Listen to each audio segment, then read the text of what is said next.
Bienvenidos a De Fondo, un libro. O sea, piensen en esto un segundo. En este preciso instante, el 95% de las creencias que tenemos almacenadas en nuestra mente son literalmente mentiras. Completamente fabricadas, así es. Es una locura.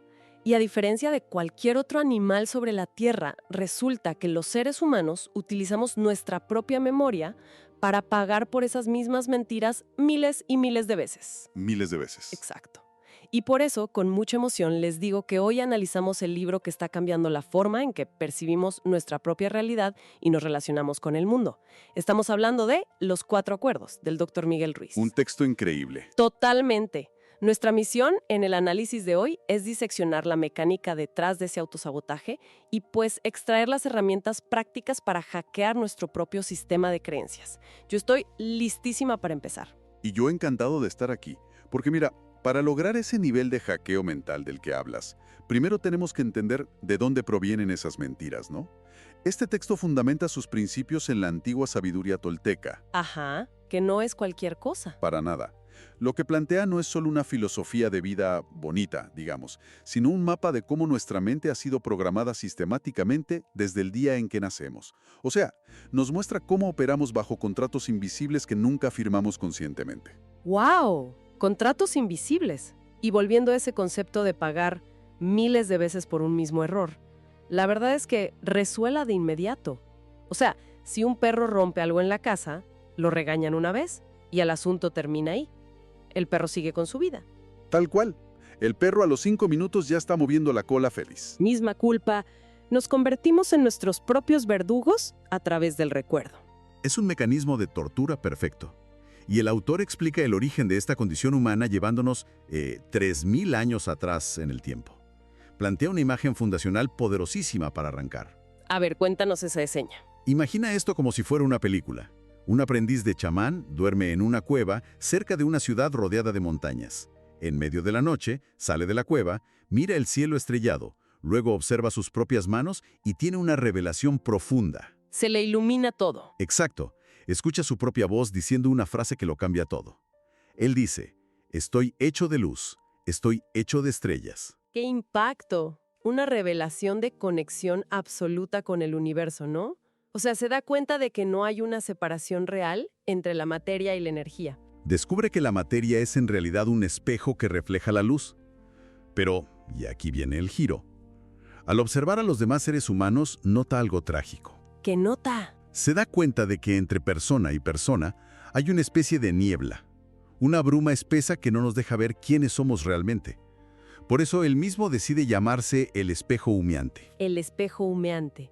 Claro, porque el humo nos ciega ante nuestra propia naturaleza. Exactamente. Y, a ver, si conectamos eso con nuestra cotidianidad, significa que literalmente caminamos en una especie de alucinación colectiva. Nosotros mismos somos ese humo que no nos deja ver.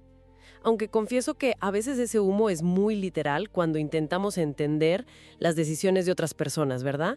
Es como ver a alguien tomar la peor decisión financiera posible y pensar, amigo, hay demasiado humo en tu cabeza en este momento. Ay, totalmente. Esa alucinación colectiva es lo que el libro denomina el sueño. Son nuestras interpretaciones sesgadas, nuestras inseguridades y las normas arbitrarias que hemos aceptado como verdades absolutas. El humo es esa barrera. Claro, la barrera entre la realidad y nuestra percepción alterada. Ok, antes de seguir necesito que escuchen esto. Porque la pregunta natural aquí para todos nosotros es, ¿cómo llegamos a llenarnos de todo ese humo en primer lugar? O sea, nadie nace odiándose a sí mismo o dudando de su potencial, ¿cierto? Nadie. Llegamos a ese punto a través de un proceso que el libro llama la domesticación y la imposición del sueño del planeta. La domesticación. Qué palabra tan fuerte. Lo es, pero es precisa. Cuando nacemos, no tenemos la capacidad de elegir nuestras creencias.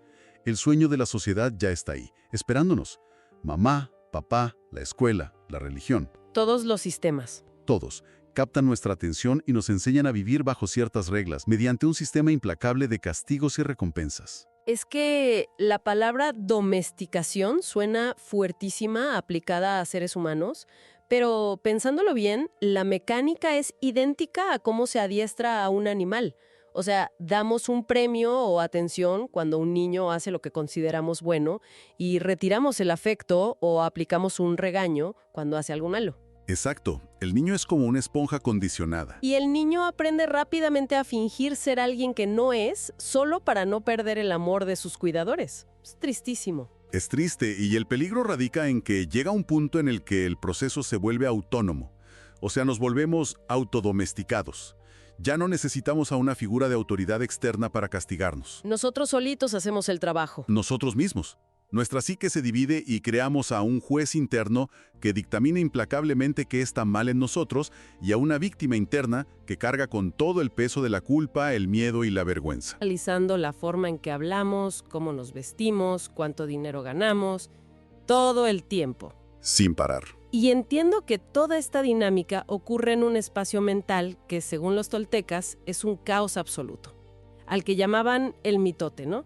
Como un mercado de miles de voces hablando al mismo tiempo, llenas de chismes y veneno emocional. El concepto del mitote es brillante para describir la ansiedad moderna, digamos.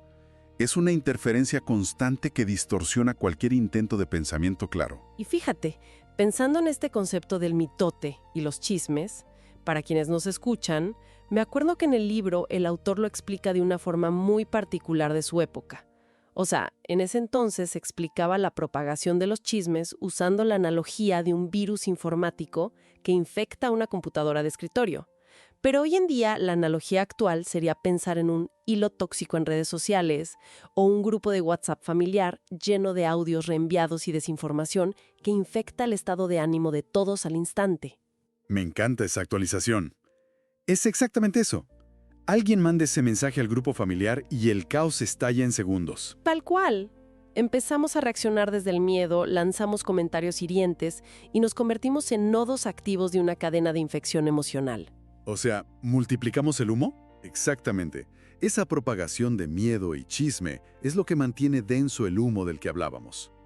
Para disipar ese humo y romper con el sistema del juez y la víctima, el doctor Miguel Ruiz propone una tecnología mental específica, que son los 4 acuerdos. Los famosos 4 acuerdos. Sí, son compromisos conscientes que reemplazan a los acuerdos tóxicos de nuestra domesticación inicial. Ahora sí, vamos a lo bueno. Porque si quienes nos escuchan se van a quedar con algo de este libro, que sean estos puntos.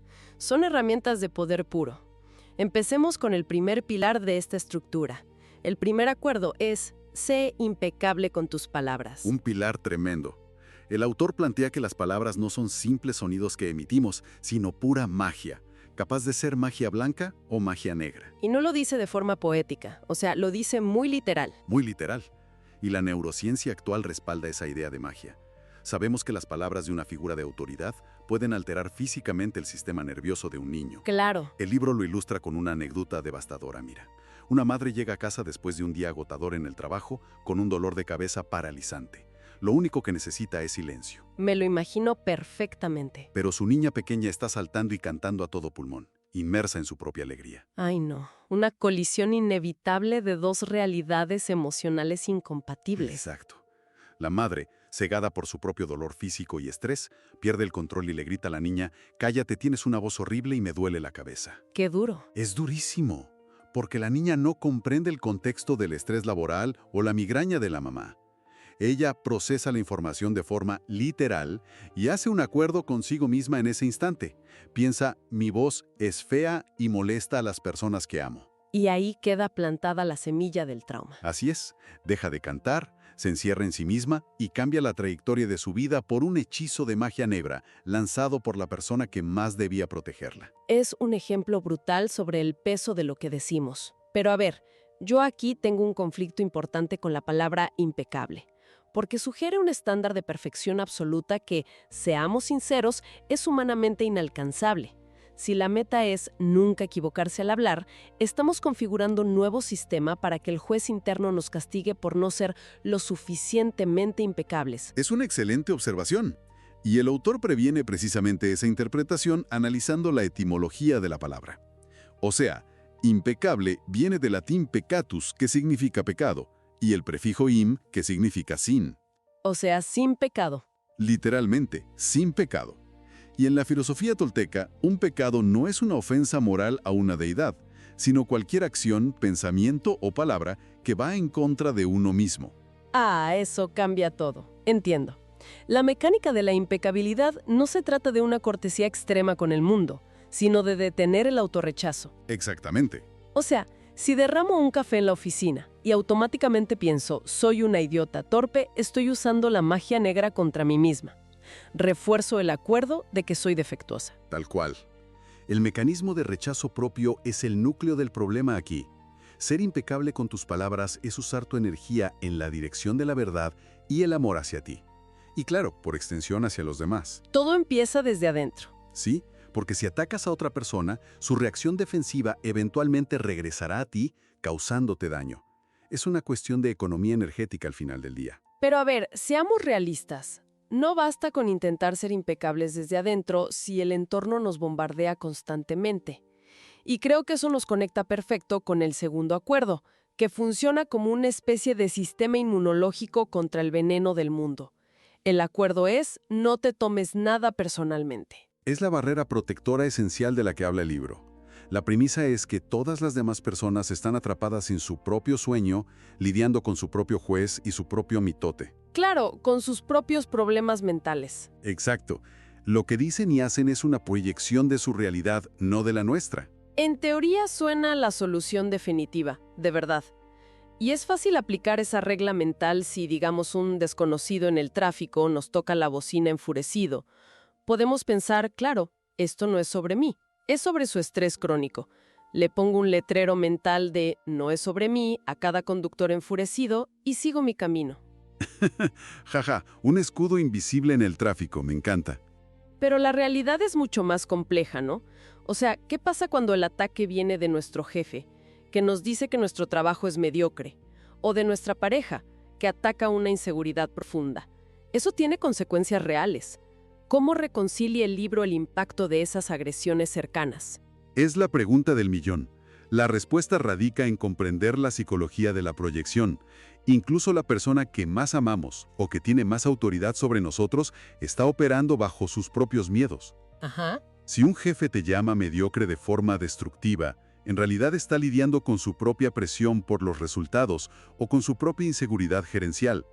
Cuando interiorizamos que su veneno emocional le pertenece solo a él, podemos evaluar el comentario de forma mucho más objetiva. O sea, separar el mensaje del veneno. Exactamente. Podemos extraer el feedback útil de ese jefe, si es que lo hay, sin aceptar la etiqueta de mediocre en nuestra identidad. Si vivimos seguros de quiénes somos, la ofensa se disuelve antes de penetrar. Pero espera, eso no es todo. Porque resulta que no siempre necesitamos que alguien externo nos lance veneno. A menudo somos nosotros mismos quienes fabricamos el conflicto desde cero. Y es ahí donde entra la necesidad de la tercera herramienta de poder. El tercer acuerdo es, no hagas suposiciones. Uy, este es vital. El cerebro humano odia la incertidumbre. La aborrece. Ante un vacío de información, nuestra mente prefiere inventar una historia trágica antes que tolerar la duda.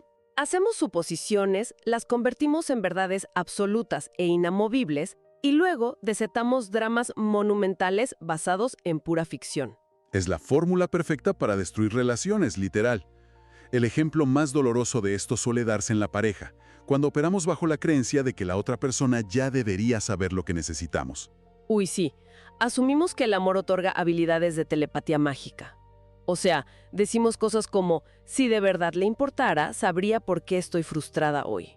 Y cuando la pareja inevitablemente no logra leer nuestra mente, nos indignamos de una manera brutal. El mecanismo para romper este ciclo destructivo exige abandonar la comodidad del silencio. Claro, salir de esa zona cómoda y hacernos responsables. Y enfrentar la incomodidad de hacer preguntas directas. El autor insiste en que tener el valor de preguntar, por más vulnerable que nos haga sentir, es la única cura real contra el veneno de la suposición. La claridad destruye el drama de raíz, no hay de otra. Aunque hay que admitir que preguntar directamente a veces da un miedo paralizante, porque implica enfrentar una respuesta que quizás no queremos escuchar.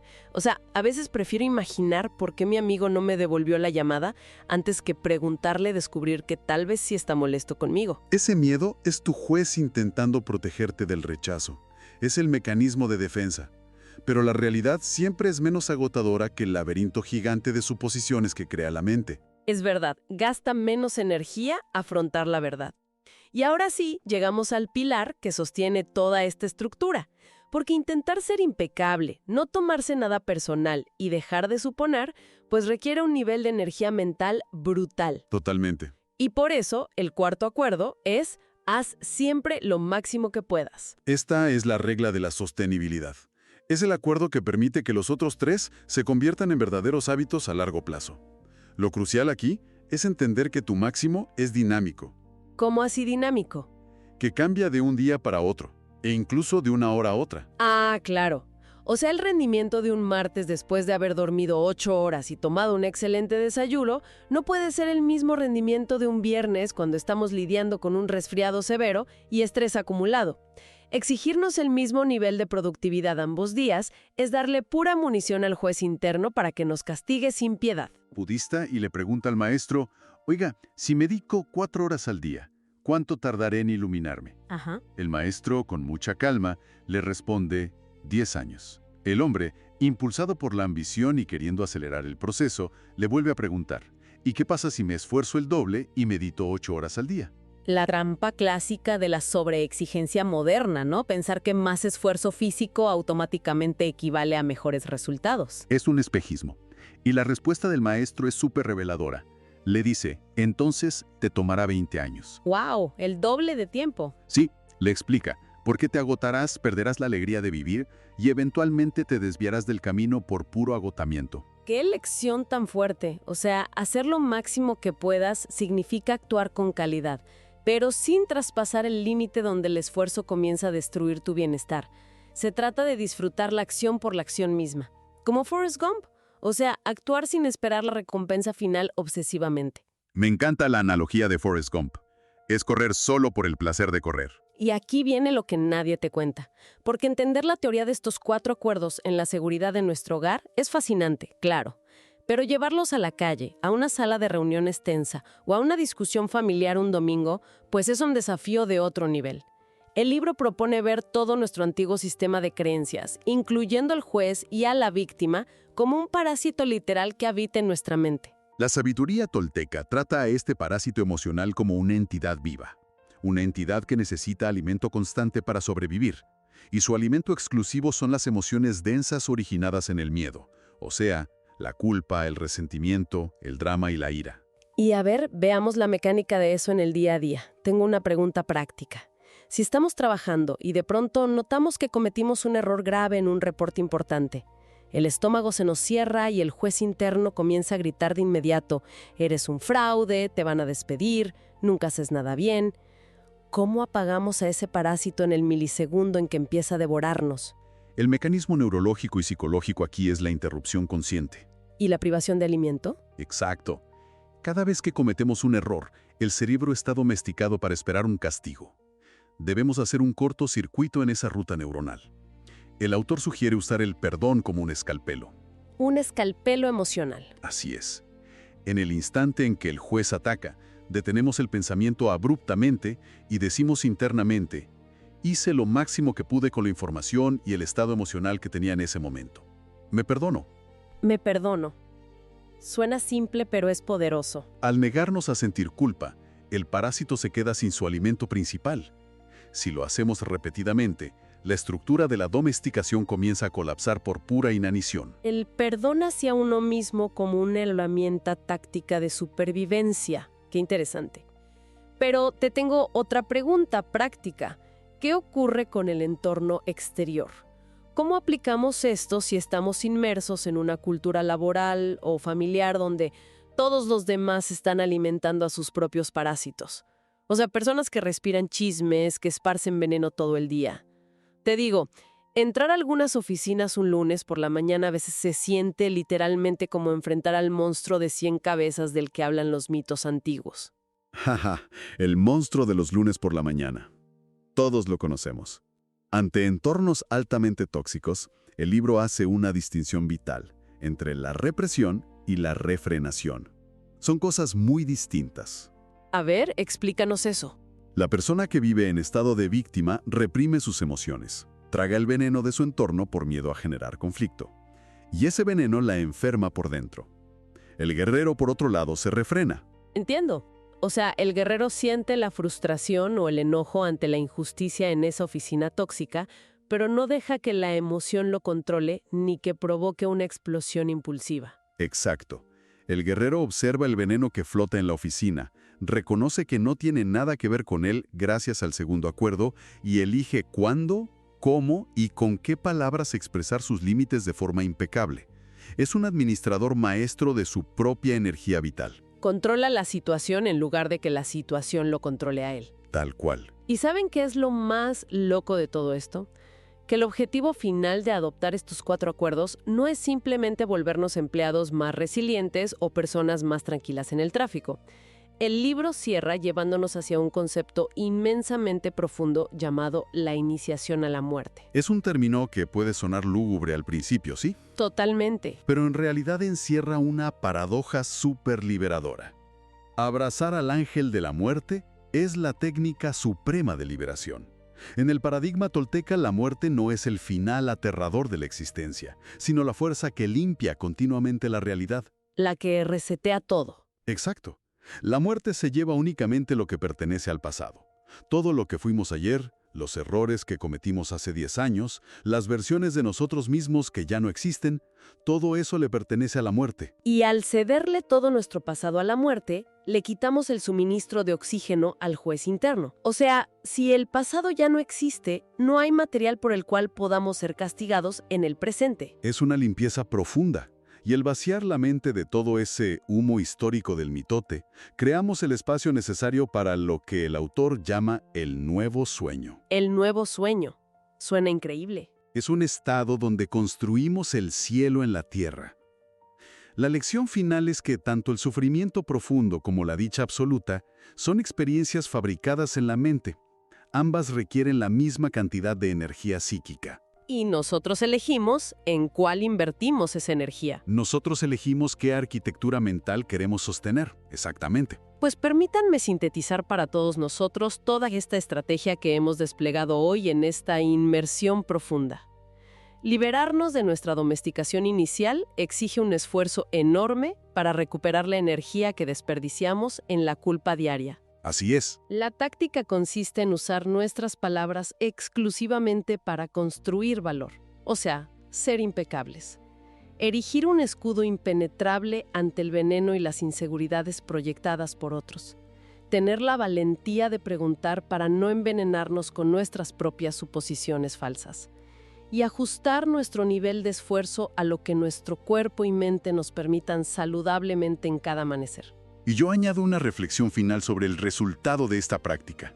Porque cuando logramos disipar el humo del mitote, la percepción cambia radicalmente. Empezamos a notar que detrás de la ira, los celos y los gritos de las personas que nos rodean, lo que realmente existe es un anhelo profundo y distorsionado de amor y conexión. Eso es fuertísimo. Lo es. Todo comportamiento humano, por más destructivo que parezca, nace del miedo a no ser amado o del intento desesperado por encontrar amor. Ver los ataques ajenos como gritos de auxilio generados por el miedo cambia completamente las reglas del juego. Nos vuelve inalcanzables ante el daño emocional de los demás. Pues bueno, ha sido un recorrido intenso a través de la psicología humana y la sabiduría antigua. Para la audiencia, la invitación es dejar que estos conceptos reposen hoy y observar mañana mismo cómo operan los 4 acuerdos en su rutina. Empiecen con pasos pequeños, pero empiecen. Totalmente. Y quiero dejar flotando una idea en el aire basada en la iniciación final del libro, para que la piensen esta noche. Si el ángel de la muerte entrara esta noche y se llevara todo nuestro pasado, todos nuestros resentimientos y cada juicio de valor que albergamos, ¿qué clase de nuevo sueño elegiríamos construir mañana por la mañana en ese lienzo totalmente en blanco? Es un interrogante que desafía todas nuestras excusas para no cambiar. Sin duda, es una oportunidad para despertar del sueño del planeta de una vez por todas. Procesen este conocimiento, no se queden solo en la teoría, y empiecen a aplicar ese escalpelo del perdón hoy mismo. Recuerden suscribirse para no perderse ninguna de nuestras investigaciones. Nos escuchamos en el próximo análisis, en la próxima inversión profunda. Hasta entonces. Esto fue De Fondo un Libro.